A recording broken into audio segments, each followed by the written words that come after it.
This video is sponsored by PlayStation, who sent me over a PlayStation Portal so that I can make this video, but I'm giving my own honest thoughts here and my own personal review. But most importantly, my goal here is to make this the one and only video to answer any questions you have on the Portal, as well as the Pulse earbuds that PlayStation sent me along with it. If you click the links down in the description, you can check out the PlayStation Portal remote player and the Pulse Explore wireless earbuds for yourself. Unboxing the Portal, you have your standard looking PlayStation box, and once you tear that thing open, you have this super clean gray box inside. Make sure to open up the flap to find your USB-C charging cable. This cable is USB-C at both ends. Other than the charging cable, the only other thing that comes in the box is the Portal itself, which you don't need to do anything to, as it comes ready to go right out of the box. The only thing it might need is a charge. Mine came in dead, but by the time I was done unboxing this stuff, it had a pretty good charge to it. A big thing I noticed now that I didn't notice while I was unboxing it is how familiar it feels. It didn't feel awkward while I was holding it, I think largely due to it feeling just like you're holding a PS5 controller. It feels pretty solid, and it's not too heavy at all. Actually pretty light, but not to the point where you think it's just going to be damaged easily.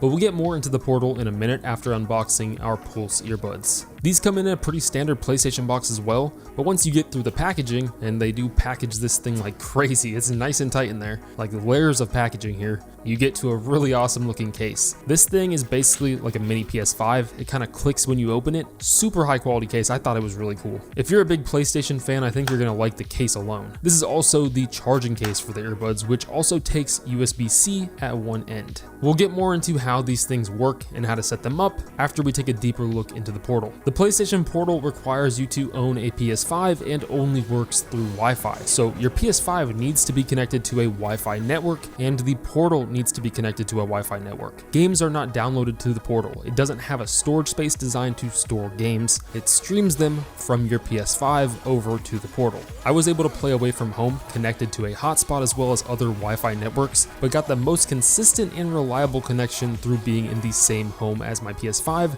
as you do need a pretty stable connection to get a good experience with this thing. If your connection is not very strong, you could end up having latency issues. At one point I was getting some pretty bad latency, but I realized I was downloading like 6 games because I recently bought the PS5 Slim. That's at least what a lot of people are calling the new PS5. And I realized, oh yeah, my internet always tanks whenever I'm downloading games. I don't even know why that is, but it's something that's holding my Wi-Fi back. Therefore, it also interferes with the gameplay on my Portal. Other than that, any latency was mostly in the milliseconds, if anything, something you're not going to notice in really any single player game or most games in general, but might notice in something like a fast-paced first-person shooter multiplayer game. In that case, it might feel a bit off some of the time, but all of that depends on your Wi-Fi. It's really simple to set up your Portal. It'll prompt you to probably update it, ask you to sign in, which is super easy if you have the PlayStation app on your phone, and then you have to follow some steps to enable the PS5 to allow remote play. It tells you exactly how to do all of this, but just open up your settings, go to System, Remote Play, and then turn on Enable Remote Play. And if you also allow your PS5 to be turned on while in rest mode, you then won't need to turn on your PS5 separately each time. You can do so again in these settings.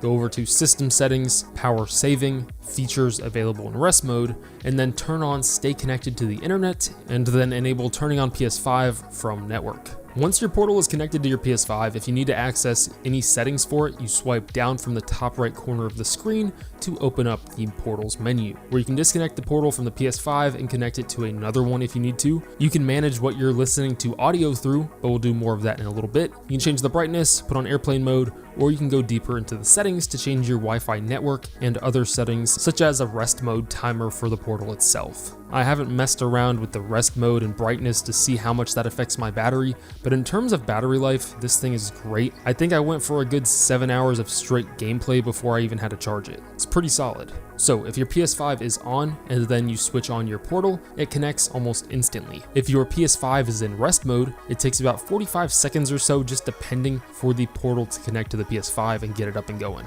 But if the PS5 is completely off, like you manually turned off the PS5, your Portal is not going to be able to connect. Your PS5 is essentially being mirrored onto your Portal, so you can technically, if you want to, look up and down to play on the Portal and on your TV, since it's being displayed on both without having to swap controllers. You can kind of use the Portal as your controller if you want to. If you do want to use a separate other controller, it's going to connect to the PS5 and disconnect the Portal. You can't use a separate controller on the Portal itself. That USB port on the back, you cannot plug a controller into it. I did try, it's just going to connect to the PS5 itself and disconnect the Portal.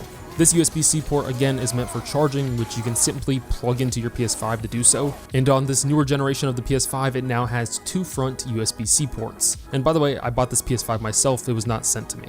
But also, you're not able to play one thing on the PS5 and another thing on the Portal. You don't have to have the PS5 displayed on your TV though. So if you want, you can take your TV that's connected to your PS5, switch it over to something you want to watch, and continue playing on the Portal, but you can't play something on the PS5 and another thing on the Portal. I've been gaming on this thing like crazy over the past couple of days, and this is by far a way better experience than what I had previously trying to stream through the PlayStation app onto my phone. On there, I would get disconnected every once in a while. Here with the PlayStation Portal, I haven't really had an issue at all. Like I said, I was downloading a bunch of stuff onto my PS5 at one point and it kind of slowed down my Portal, but that's about it. Any game on your PS5 is going to work on here, so disc-based games, digital games, games that are connected through an external hard drive, those all work fine for me. The only exception being PlayStation Plus's cloud streaming games. Starting up one of those will give you a screen prompting you to play on the PS5 itself. It also has a 3.5mm audio jack. Before I got my Portal, I saw people saying that you can't use any random headset with the Portal. It has to be the Pulse earbuds or through the Portal speaker, and that is not the case. Are the Pulse earbuds really cool? Yeah, I think so, not to mention that the case is basically a mini PS5. The design is sweet. The sound quality is great. They're super easy to use between the PS5 and the Portal, but you can also use your own headset either through a USB dongle that you can connect to the back of your PS5, like what the Pulse earbuds comes with, or you can use a 3.5mm cable, the same that you plug into the bottom of your controller, and stick it into the Portal's 3.5 port. Those are really the only 2 ports on the Portal, one for audio and one for a USB-C charging. The only real thing that's not going to work with it is Bluetooth, and that was already the case for the PS5. The built-in speakers on the Portal can be controlled with the volume buttons up at the top right. They're good speakers, not anything insanely incredible, but they get pretty loud and they're pretty decent quality. But this is where those Pulse earbuds come in, as they are super easy to connect as well. I recommend plugging the USB that comes with it into the back of the PS5, then just press the link button on the Pulse earbuds, and you should be good to go. If you want to connect it directly to the Portal, press and hold the link button on the Pulse earbuds case while they are inside of it. You'll have to press and hold that button for 8 seconds and then press the link button on the Portal. What's really cool about these earbuds is that since the Portal and the PS5 don't connect with them through Bluetooth and instead use PlayStation's link ability, you can simultaneously connect them to the Portal with the link and also connect them to a Bluetooth device at the same time, such as your phone. Since the earbuds do have Bluetooth built into them, they just don't use them for the PlayStation or the Portal. For those, they use PlayStation's link. Now you can also open up the Bluetooth settings on your phone and you should see the Pulse earbuds pop up as available as long as they're still flashing. Otherwise, you'll have to leave them in the case and press and hold the link button on the case again in order to get them to pop up if they're not popping up yet. Typically though, I've been using them with the USB connected to the PS5. That way I can easily swap between the Portal and the PS5 without having to switch what they're connected to, and that works great as long as you're not super far away from your PS5. If I do walk away with them on and it's connected through the USB and the earbuds disconnect, all I do is come back, reach up and press the little buttons on the earbuds without even looking at them, and they connect back to it. And that's the cool thing about these earbuds, you can pretty much control everything without even having to look at them or take them out. There's volume buttons on them and then the little link buttons to connect them. These are definitely higher end earbuds and they do sound like it as well. The sound quality that comes from them is fantastic, and I really thought that the microphone on them wasn't going to be the best since they're wireless earbuds, and I can't really fathom how a microphone up near your ear sounds good, but it actually sounds great. I don't know how it works, but it does. Like, I was actually surprised by the microphone quality on these. For the controller on the Portal, like I said, you're not using a controller separate from the built-in Portal controller to play on the Portal. Turning on your other solo controller is going to disconnect the Portal and allow you to start playing on the PS5, which it does do pretty fluidly. There isn't like some big loading process, they make it really easy to swap between. So if I want to play the Portal, all I do is hit the power on it, power it on, and it automatically connects if my PS5 is already on or in rest mode. And then when I want to switch back to the PS5, I don't disconnect it or anything, all I do is power it down or just pick up my PS5 controller and start playing. And I am also very surprised with how well I can play with the Portal's controller. It feels just like you're using any other controller, which was probably my biggest worry. Anytime I've played a portable device, it feels a bit off and I usually end up connecting separate controllers, but this is perfectly fine.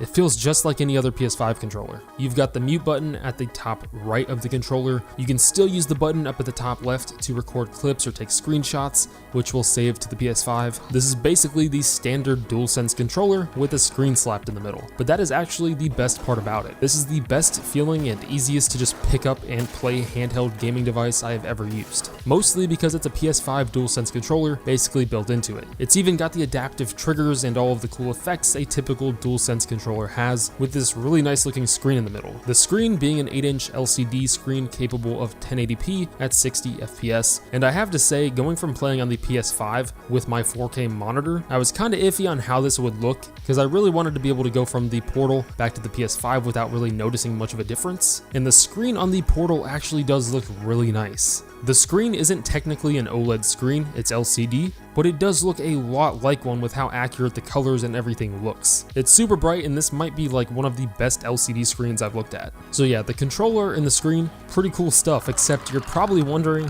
where's the touchpad? That's really the only thing missing from an actual PS5 controller here. Well, it's actually built into the screen, so all you have to do is tap to bring up the touchpad on each side of the controller. That way you can click whichever one you're comfortable with. All you have to do is double click on that to bring up whatever the touchpad actually does in that game. The PlayStation Portal is not at all its own system. I like to think of this as a really nice PS5 accessory, or you might call it a companion to your PS5 that is really convenient to have in your home if you already own a PS5 and have decent Wi-Fi strength, especially if you're playing a lot of games or it's ever inconvenient to take up the TV. If you want to play your PS5 more often, but you don't want to take up the TV for 8 hours a day because you have kids, or maybe your kid is the one that wants to play the game, but you're on the TV watching a movie, they can instead play on the Portal while you continue watching the TV. For me personally, I get really tired of sitting in a chair playing the game in the same position on the same screen all the time, so it's convenient to be able to pick the Portal up and play on there. And I have to say, I'm very happy with my experience so far.